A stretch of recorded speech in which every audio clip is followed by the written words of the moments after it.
¿Alguna vez te preguntaste de dónde sale el diseño gráfico o incluso el diseño industrial? ¿O por qué en algún momento los cuadros dejaron de tener reyes, personas, paisajes y animales?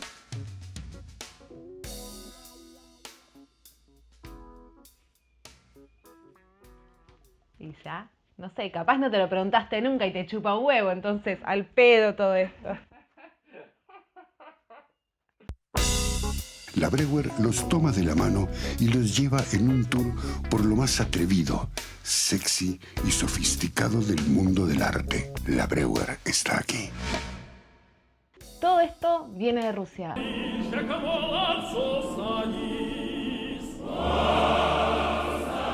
Rusia fue la cuna de la cultura abstracta. Podemos preguntar un poco por qué o de dónde viene o qué pasó para que todo este arte se revisara de tantas formas. La realidad es que los movimientos artísticos en Rusia venían un poco estancados, tiene que ver con la sociedad en la que se está viviendo, en cómo vivían las personas y están muy atados a el realismo, la forma pictórica de pintar del realismo del siglo XIX. Pero en 1905 hay una primera revolución que, si bien falla, ya va a empezar a cimentar, a plantar algunas semillitas de que las cosas tenían que cambiar, y esto también va a pasar en las artes visuales. En 1909 va a haber un primer movimiento que, si bien no es del que más vamos a hablar hoy, es el rayonismo, y el rayonismo tomó los principios del cubismo o del futurismo, por ejemplo, pero fue la primera vanguardia que pudo dejar atrás la representación figurativa. Sin embargo, no pudieron dejar atrás cosas como el claroscuro, el volumen o alguito de perspectiva, pero se animaron a alejarse por completo de mostrar una realidad que fuera de parte del mundo, mostrar un tipo de pintura que es lo que nosotros llamamos abstracto y está en algún lugar entre lo abstracto y la no figuración. Con el rayonismo habiendo seteado estas posibilidades, va a aparecer en 1913 un señor bastante ortodoxo en sus pensamientos, pero no en sus formas, que va a ser Casimir Malevich. El señor Malevich, no sabemos bien si fue en el 1913 o 1915, a él le gustaba decir que era en 1913, va a empezar a hablar del suprematismo. Y acá tenemos una vanguardia absoluta respecto de romper esos límites de los que tantas veces hablamos de cómo se venía pensando la pintura hasta este momento. Él lo que plantea es que lo que le interesa es el suprematismo de la nada. ¿Qué Malevich? ¿Qué estás diciendo? ¿Cómo nada? Bueno, justamente eso. Él dice que se quiere alejar por completo de la objetividad. ¿Qué es la objetividad? Esa búsqueda de representar objetos dentro de los cuadros. En 1915 va a ser una primera exposición con otro artista que es Vladimir Tatlin, con quien no estuvieron muy de acuerdo, pero vamos a dejar a Tatlin para un poquito más adelante. En esta exposición, el señor Malevich va a mostrar un cuadro que era un fondo blanco, imaginémonos este cuadrado, con todo el fondo blanco y en el centro un cuadrado negro. ¿Por qué Malevich hiciste eso? Eso no es nada. Imagínense que a la sociedad de ese momento no le cayó muy simpático que hiciera un cuadro que no quería decir nada para ellos, no es lo que estaban acostumbrados. Sin embargo, Malevich, que como les decía, era un tipo bastante estricto a la hora de transmitir sus ideas, estaba en contra de representar otras cosas. Él va a hablar de la sensibilidad pura, de ir a una plástica absolutamente pura. ¿Cómo se llega a una plástica pura? A través de sus formas esenciales. Malevich va a tomar algunos conceptos del cubismo que ya se habían estado revisando desde el rayonismo y lo que va a hacer es simplificar todo ese análisis que había en el cubismo y quedarse con las formas principales, con las formas geométricas principales como el cuadrado, el rectángulo, el círculo, y ya no trabajar más con modelados del color, con ese color que va como pasando a ser más claro, más oscuro, se va convirtiendo en otro color, sino pintar absolutamente plano. ¿Por qué esto es importante? Porque en realidad lo que está haciendo es liberar a la pintura de todo el resto de la vida. Está diciendo, ¿por qué la pintura no puede ser en sí misma? ¿Por qué no puede tener una existencia y una entidad sin parecerse a otra cosa? Esta sensibilidad a la que él está apuntando, él la plantea como la perfección. Tiene una mirada muy universal Malevich y él plantea todo un nuevo sistema de arte. Él va a pensar en el suprematismo no solamente como un tema en la pintura, como un tema no figurativo en la pintura, sino que va a pensar en el suprematismo como una vuelta de página incluso desde la enseñanza. Esto es muy increíble porque de repente se entendieron un montón de cosas nuevas que se hacían, que se podían hacer con la pintura. Claro, como les decía, no todo el mundo entendió en 1915 qué estaba haciendo este hombre con un cuadrado blanco, con un cuadrado negro encima, que según él apuntaba a la perfección, apuntaba a elementos, objetos no, está en contra de los objetos, apunta a elementos que son sumamente universales, a este sistema que busca un arte de absoluta liberación. Pero es esto que él plantea que es.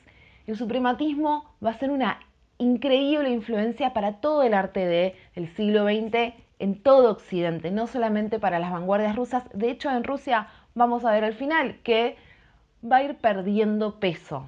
Pero en 1915 hasta 1920 aproximadamente, este es la forma nueva. ¿Y por qué va a importar tanto? Porque a partir del 17, de la Revolución de Octubre de 1917, va a aparecer un personaje que es Luchanowski, no sé.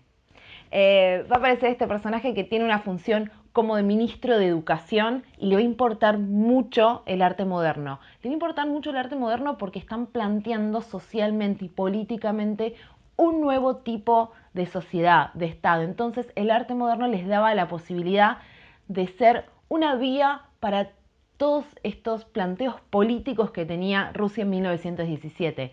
Entonces, artistas como Malevich, por ejemplo, además de ser artistas, van a empezar a tener puestos importantes en academias, en museos, en escuelas de arte. Por eso este sistema que Malevich piensa va a ser muy importante y de hecho es lo que va a heredar un poquito más adelante, cerca del 29 o 30, en Alemania, la Bauhaus. La Bauhaus va a mirar estas formas de educación que se empezaron a plantear un poco antes de la década del 20 en Rusia.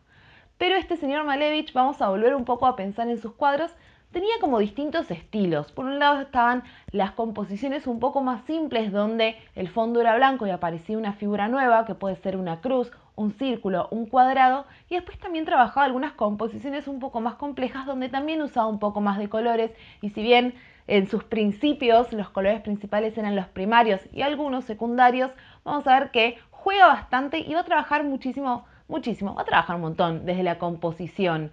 Cuando hablamos de composición, justamente hablamos de qué forma elige poner a esos distintos elementos dentro del cuadro. ¿Por qué esto es importante en el suprematismo? Porque va a ser importante la idea de movimiento, la idea de movimiento, de dinamismo. Pero estamos hablando de cuadrados negros en fondos blancos. ¿Qué tipo de dinamismo puede tener esto? Es contemporáneo todo este movimiento con lo que está pasando en Europa y con un personaje súper importante que es Vasily Kandinsky, que habla muchísimo de la composición. Y no son ajenos, Kandinsky va a viajar a Moscú, Malevich va a viajar a Europa, entonces hay un cruce de ideas. Las vanguardias nunca se dan de una forma totalmente aislada una de otras. Sí, el suprematismo va a ser una vanguardia que surge en Rusia y que va a existir muy principalmente ahí.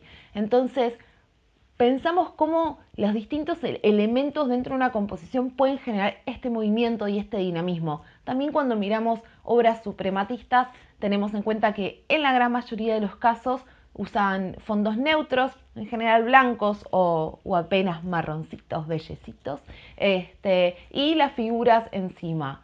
Estas figuras van cambiando un poco de composición, pero lo muy importante en el caso de las obras de Malevich, que es nuestro artista principal del suprematismo, es que nunca vamos a encontrar que se parece a otra cosa, ¿no? Nunca vamos a decir, mirá, esas dos figuritas parecen hacer un árbol. No, lo matamos a Malevich si le decimos cosas de este estilo. Entonces siempre vamos a ir a una no figuración, a una abstracción. Hay una pequeña diferencia que me gusta siempre volver a aclarar respecto de qué es una abstracción y qué es una no figuración. No es lo mismo. En general, cuando hablamos de abstracción, hablamos de algo que viene desde el objeto reconocible de la figuración y se va deformando hasta abstraerse de esa realidad. Cuando hablamos de no figuración, hablamos de que en ningún momento se atraviesa alguna instancia en que nos referimos a un objeto que ya existe. Y esto es súper importante porque hasta 1915 prácticamente no conocemos ejemplos de pintura no figurativa.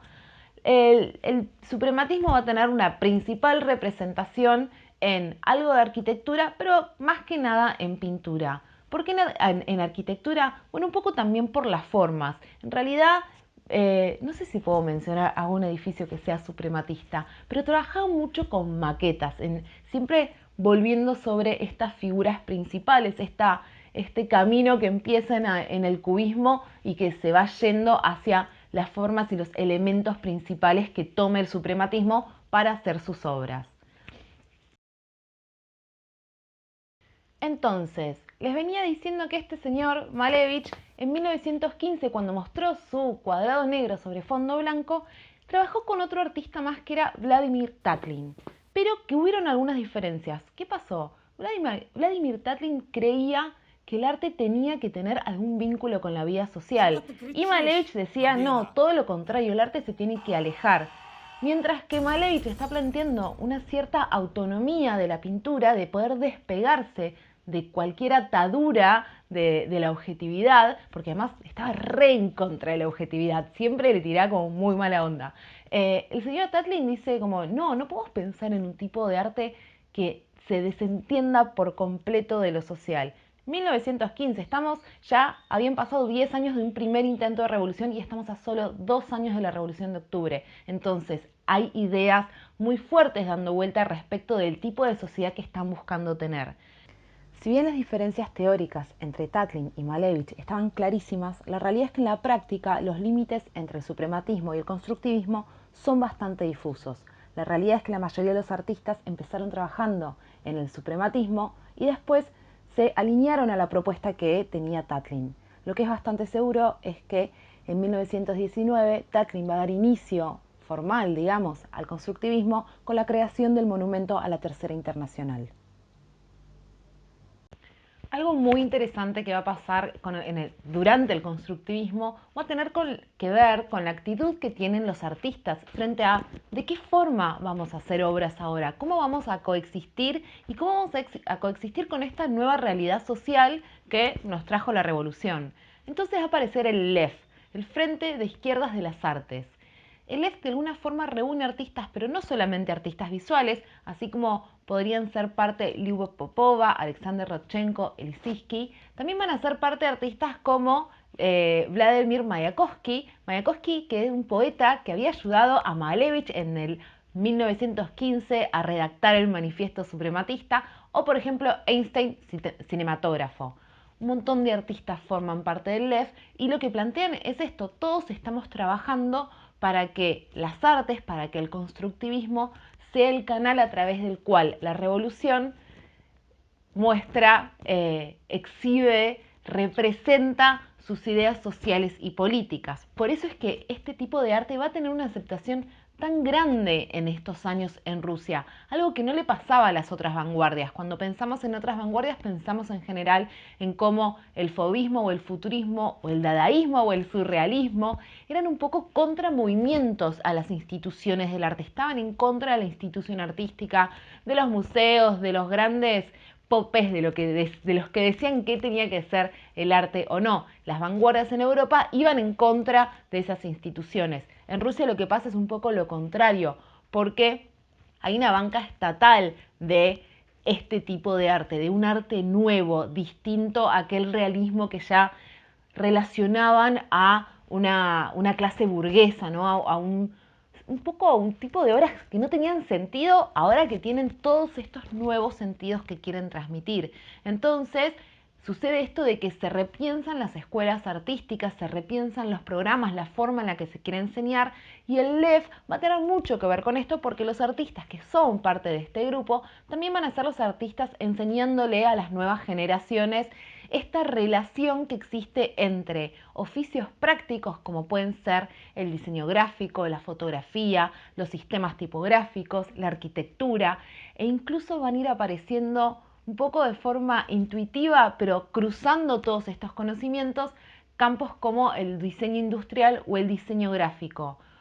Parece mentira que hoy cuando pensemos en diseño gráfico, casi sin darnos cuenta siempre vamos a estar pensando en lo que fue el constructivismo ruso, en todas esas publicidades que se hicieron como parte de una forma de arte que podía ser práctica con la sociedad.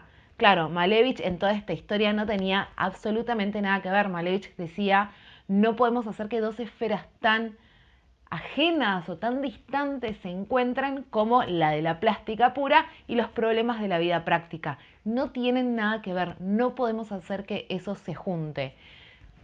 Lo que pasa es que el constructivismo, si bien aprende del suprematismo de Malevich, lo lleva hacia su momento y su contexto histórico, social y político y le pega las vueltas de tuerca que le tiene que pegar para que tuviera sentido.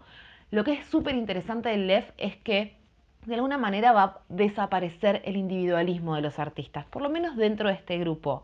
Vamos a encontrar un montón de piezas que no tienen firmas, o estos afiches y estas propagandas, o por ejemplo la revista del Lev, la cantidad de ilustraciones, incluso de publicidades de ropa que aparecían en esta revista del Lev, no es que tienen firma. Y esto también va a ser loco porque hoy cuando, por ejemplo, si les interesa mucho este tema y tienen ganas de googlear o de buscar en Pinterest, hermosa la cantidad de información que tiene Pinterest, van a encontrar un montón de obras que parecen constructivistas, pero que no son estrictamente constructivistas, porque en realidad hay muchísimo que en el desarrollo del tiempo retomó como influencia y como fuente y como cimientos del diseño gráfico a ese constructivismo de alrededor de la década del 20. Entonces, el Lev va a poner también en un lugar bastante tironeado qué pasa con esa individualidad de los artistas. Y no todos van a estar de acuerdo. Como buena vanguardia, no todos están de acuerdo con las mismas ideas y no todos van en la misma dirección. Entonces, por ejemplo, van a aparecer dos artistas que son Gabo y Pevsner, que van a estar un poco en contra de lo que planteaba el Lev, es decir, no podemos no tener en cuenta el valor absoluto del arte. No todo el arte tiene que estar referido a un oficio práctico.